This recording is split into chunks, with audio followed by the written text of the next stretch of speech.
Well, we're watching as firefighters continue to battle these flames out here. This is actually going to be Tenaja Road. That's a dirt road out here, in case you folks didn't know that. Firefighters right there actually doing backfires. So this is an area where they're actually talking about that 5% containment. Now, we do hear these numbers, 250 acres, and that is quite a bit. As I get the picture larger and larger, you get more of an idea of what's burning out here, and there are homes out here as well. This is one area off of Tenaja Road that they are starting the backfires. Let's look at what was burning a little bit earlier. That's over here in this area. That's going to be closer to Clinton Keith Road, and that's where those homes are out here this evening. Now you can see the flames still burning very bright. A lot of vegetation up on these hillsides. Thank goodness not a lot of homes are out here. I'm going to put the map up just real quick to give you guys an idea where a lot of these roads are in the area and how this fire is kind of moving away from those sections of homes. Now Clinton Keith, that's going to be the major road out there, and that's not actually on the hillside.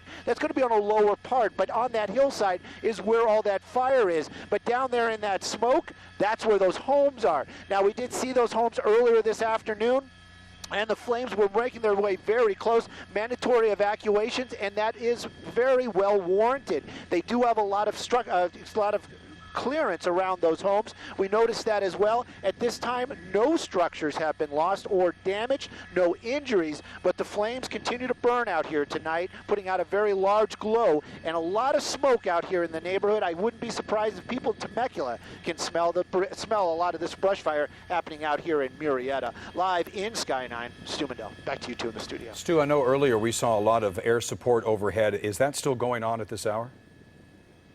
As we understand, they have one aircraft still up above, keeping an eye on the flames. As far as active firefighting aircraft, the answer sadly right now is no. Most of this is being fought on the ground. They do have dozers down there, and I didn't get an exact number, but there are a lot of boots on the ground. Pretty much every time we get a peek into an area where we can actually see the fire line, there are firefighters down there, or there are fire trucks. Now right now, this flames that fire this size, and these flames, light winds this evening, which is really, really good. Basically, it's containment. They're going to let a lot of that area in the center of the screen basically just burn itself out, run up those hillsides, devour that vegetation and the fuels, and then just burn itself out. They're concerned about the spread rate, how far it's going to move around. They've got a number of people around those edges, and they're trying to keep those containment numbers up and the flames in one spot.